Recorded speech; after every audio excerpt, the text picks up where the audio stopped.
요한복음 4장 4절에서 14절, 저 한 절, 여러분 한 절 교독하시겠습니다. 사마리아를 통과하여야 하겠는지라. 사마리아에 있는 수가라는 동네에 이르시니 야곱이 그 아들 요셉에게 준 땅이 가깝고 거기 또 야곱의 우물이 있더라. 예수께서 길 가시다가 피곤하여 우물 곁에 그대로 앉으시니 때가 6시쯤 되었더라. 사마리아 여자 한 사람이 물을 기르러 왔음에 예수께서 물을 좀 달라 하시니 이는 제자들이 먹을 것을 사러 그 동네에 들어갔음이러라. 사마리아 여자가 이르되 당신은 유대인으로서 어찌하여 사마리아 여자인 나에게 물을 달라 하나이까 하니 이는 유대인이 사마리아인과 상종하지 아니함이러라. 예수께서 대답하여 이르시되 네가 만일 하나님의 선물과 또 내게 물 좀 달라 하는 이가 누구인 줄 알았더라면 네가 그에게 구하였을 것이요 그가 생수를 내게 주었으리라. 여자가 이르되 주여 물 기를 그릇도 없고 이 물은 깊은데 어디서 당신이 그 생수를 얻겠사옵나이까. 우리 조상 야곱이 이 우물을 우리에게 주셨고 또 여기서 자기와 자기 아들들과 짐승이 다 마셨는데 당신이 야곱보다 더 크니이까. 예수께서 대답하여 이르시되 이 물을 마시는 자마다 다시 목마르려니와. 같이 읽겠습니다. 내가 주는 물을 마시는 자는 영원히 목마르지 아니하리니 내가 주는 물은 그 속에서 영생하도록 솟아나는 샘물이 되리라. 아멘. 네, 오늘 본문 3절에 보시면 예수님께서 유대 땅을 떠나서 갈릴리로 가고 계십니다.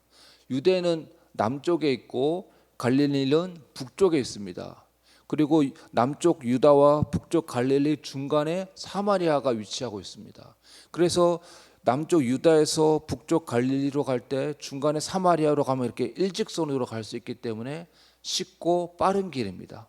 그러나 대부분의 유대인들은 그런 쉽고 빠른 길을 선택하지 않고 우회해서 요단강을 건너가지고 우회해서 이렇게 해서 갈릴리로 가는 경우가 많이 있었습니다.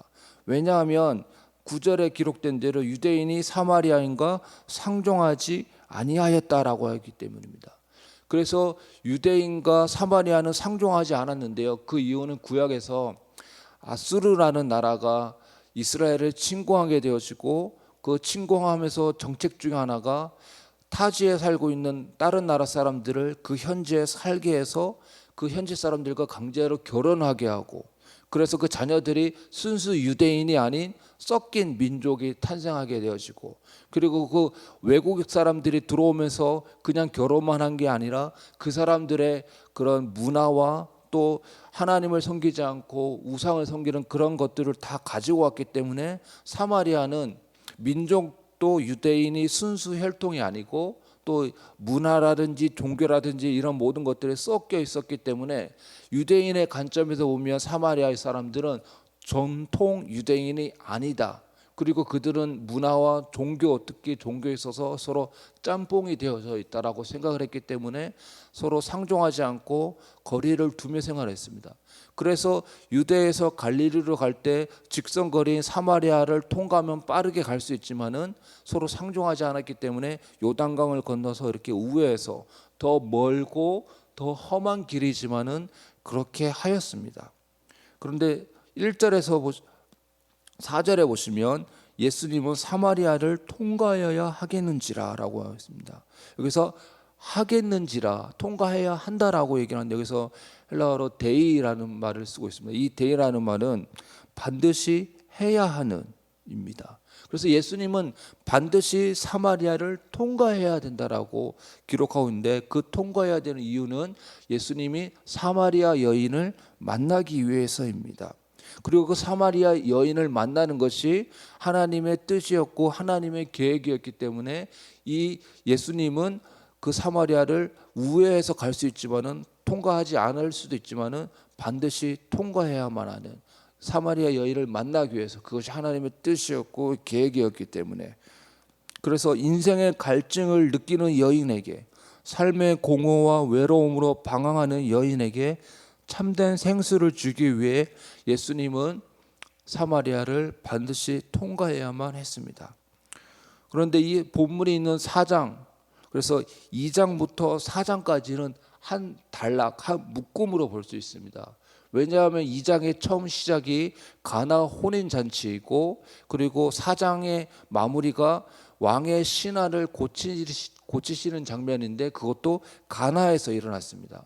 그래서 2장과 4장 처음도 가나라는 그 지역이고, 4장도 마무리가 가나라는 지방에서 마무리가 되어지기 때문에 2장과 4장은 한 단락인데, 이 한 단락에서 하나의 목적을 가지고 있습니다. 그것은 예수님이 누구시냐, 예수님이 어떤 분이냐, 예수님의 정체성에 대해서 얘기하고 있습니다. 예를 들면 가나 혼인 잔치는 그 물 항아리에 돌이 담겨져 있는데, 그 물 항아리에 담겨진 돌은 유대교의 옛 질서를 의미하고, 그 물에 예수님이 물을 담으니까 포도주로 변해서 사람들이 그 잔치의 기쁨과 풍성함을 누렸던 것처럼, 예수님은 유대계의 옛 질서를 무너뜨리고 예수님은 하나님 나라를 가져옴으로 말미암아 새로운 질서, 새로운 나라, 그리고 예수님을 통해서 구원의 풍성함을 사람들에게 나누어 주게 되어지죠. 그런 분이 누구냐?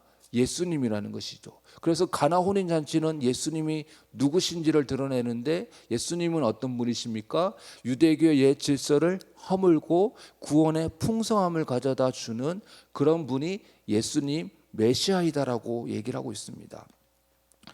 이렇게 예수님은 누구신가에 대해서 포커스를 맞추고 있는데요. 그리고 이러한 것은 요한복음을 기록한 목적과도 동일합니다. 요한복음 20장 31절에 보면 오직 이것을 기록함은, 요한복음의 저자인 사도 요한은 자신이 이 요한복음을 기록한 목적이 있다고 합니다. 우리가 일기를 써도, 아니면 어떤 신문의 사설을 써도, 아니면 어떤 사람이 작가가 책을 출판할 때도 그 목적을 가지고 사설을 쓰고 책을 출판하고, 또 가수들도 그 가사를 쓸 때도 작가들이 그 목적을 가지고, 뭐 사랑이든지 이별의 아픔을 노래한다든지, 그래서 어떤 목적을 가지고 다 글을 쓰게 되어지는데, 이 요한복음의 저자의 사도 요한은 이것을 기록하면, 이것은 요한복음이죠. 요한복음을 기록한 목적이 있다라고 하는데, 그 목적은 너희로 예수께서 하나님의 아들 그리스도이심을 믿게 하려 함이요, 또 너희로 믿고 그 이름을 힘입어 생명을 얻게 하려 함이라. 요한복음의 기록 목적은 예수님이 하나님의 아들이다, 그리고 그리스도 메시아이다, 그런 하나님의 아들이요 그리스도이신 예수님의 정체성, 누구인지를 알아야 되고, 그분이 누구인지를 알았다면 그것으로 끝나지 않고 그 예수님을 믿어 그 이름을 힘입어 생명을 얻어야 된다라고 얘기하고 있습니다. 그래서 이 요한복음의 기록 목적은 예수님이 누구인지를 알아야 된다, 특별히 하나님의 아들이요 그리스도이다, 예수님의 정체성, 그리고 그것을 끝나지 않고 그 예수님을 믿어서 생명을 얻어야 된다라고 얘기를 하고 있습니다. 오늘 본문은 예수님과 사마리아 여인과의 대화입니다. 요한복음의 저자인 요한은 이 예수님과 여인의 대화를 통해서 예수님이 누구인가라는 것을 이렇게 간접적으로 대화를 통해서 드러내고 있는데요. 10절에 보시면 예수께서 대답하여 이르시되 네가 만일 하나님의 선물과 또 내게 물 좀 달라 하는 이가 누구인 줄 알았더라면, 예수님이 여인에게 뭐라고 합니까? 네가 지금 내가 물을 달라고 하고 있는데, 그런데 물을 달라고 하고 있는 내가 누구냐? 하나님의 선물과 물 좀 달라 하는 이가 누구인 줄 알았더라면. 그러니까 예수님은 이 여인이 자신의 정체성에 대해서 누구인지 정확하게 파악하지 못하고 있는 것이죠. 그래서 네가 내가 누구인지를 알았더라면 좋았을 것인데 라고 하면서 나에 대해서, 내가 누구인지 나의 정체성에 대해서 알기를 원하시는 예수님의 모습을 보게 되어집니다.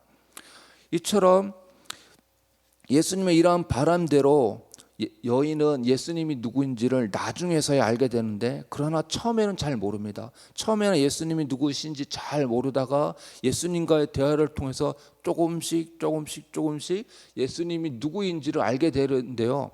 9절에 보면 여인은 예수님을 이렇게 생각합니다. 유대인이구나, 그냥 평범한 유대인 중에 하나이구나라고 생각합니다. 예수님에 대한 이해가 전혀 없는 것이죠. 그냥 일반 사람으로 생각하고 있습니다. 그런데 12절에 보면 당신이 야곱보다 더 크니이까라고 하면서 이 여인이 예수님과의 대화를 통해서 그냥 보통 일반 유대인은 아니구나 하는 걸 알게 되면서 당신이 야곱보다 더 큰 사람입니까라고 하면서 조금 예수님을 더 이렇게 조금 더 이렇게 특별하게 생각을 하게 되어지죠. 그 다음에 15절에 보시면 여자가 이르되 주여 그런 물을 내게 주사 목마르지도 않고 또 여기 물을 기르러 오지도 않게 하옵소서. 그러니까 이 여인이 물을 구하러 왔는데 내가 영원히 목마르지 않는 물을 주겠다라고 하니까 예수님이 어떤 숨겨둔 어떤 특별한 우물이 있는가? 아니면 신기술을 발견해서 내가 이렇게 우물을 기르지 않아도 편하게 물을 기를 수 있는 그런 신기술이 있는가라고 하면서 예수님이 어떤 자신의 물을 편하게 제공할 수 있는 자신의 삶을 편하게 더 만들어주는 그런 사람으로 생각을 하고 있는 것입니다. 이제 조금 더 발전해서 19절에 보면 여자가 예수님 향해서 당신은 선지자입니다라고 합니다. 그래서 지금 단계가 일반 유대인에서 점점 예수님에 대한 이해가 더 깊어지고 있는데 29절에 가서야 여인은 예수님의 정체성에 대해서 누구신지에 대해서 제대로 이해하게 되는데 메시아입니다라고 이해를 하게 되어지죠. 이처럼 여인은 예수님이 누구신지에 대해서 잘 몰랐다가 예수님과의 대화를 통해서 예수님이 결국에는 메시아이구나, 하나님의 아들 그리스도이시구나라는 것을 나중에서야 알게 되어집니다. 그런데 이런 이해가 이르기 전에 중간중간에 예수님은 내가 누구다, 나의 정체성은 이런 사람이다 라는 것을 중간중간에 계속해서 얘기하고 계십니다.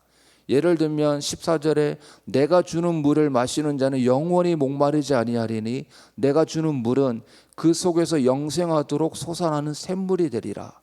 여기서 예수님은 나는 너에게 영원히 목마르지 않는 물을 주는 그런 메시아 그리스도라고 하면서 예수님은 여인과의 대화를 통해서 중간중간에 계속적으로 자신을 드러내고 계시죠.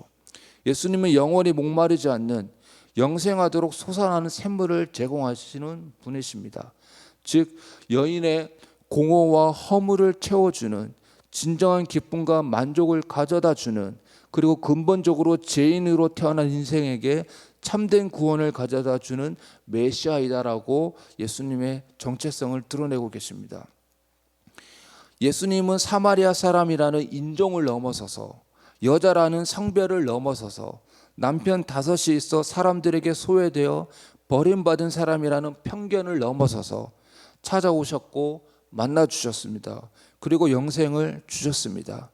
이처럼 예수님은 진정한 하나님의 나라를 도래하게 하며 그를 믿는 자들에게 참된 기쁨을 선물하시는 하나님의 아들이십니다. 예수님은 모든 장벽과 허물을 넘어 찾아가시고 만나주시고 영생을 주시는 메시아입니다. 누구에게나 영원히 목마르지 않는 물을 주시는 하나님 나라의 풍성한 잔치로 초대하시는 분이 예수님이십니다. 이게 예수님의 정체성입니다.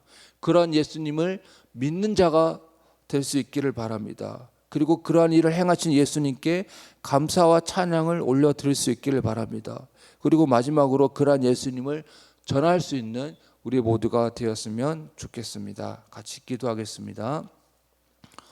사랑하는 하나님 아버지, 여인은 예수님이 그냥 평범한 유대인으로 생각했다가 예수님과의 대화를 통해서 마침내 메시아이구나라는 것을 알게 되어졌고, 예수님도 대화를 통해서 내가 누구인지를 드러내기를 원했는데 그 여인은 마침내 알게 되어졌고, 그리고 그 영생수 영원한 목마르지 않는 물을 제공하는 예수님을 만나게 되어졌습니다. 하나님, 우리에게 예수님을 알려주시고 계시하여 주시고 예수님이 누구인지를 고백하게 하시니 감사합니다. 그런 예수님을 알고 믿게 하시니 감사합니다. 하나님, 그리고 그런 예수님을 사마리아 여인이 나중에 동네에서 전하였던 것처럼 전할 수 있는 우리 모두가 되어지게 하여 주시옵소서.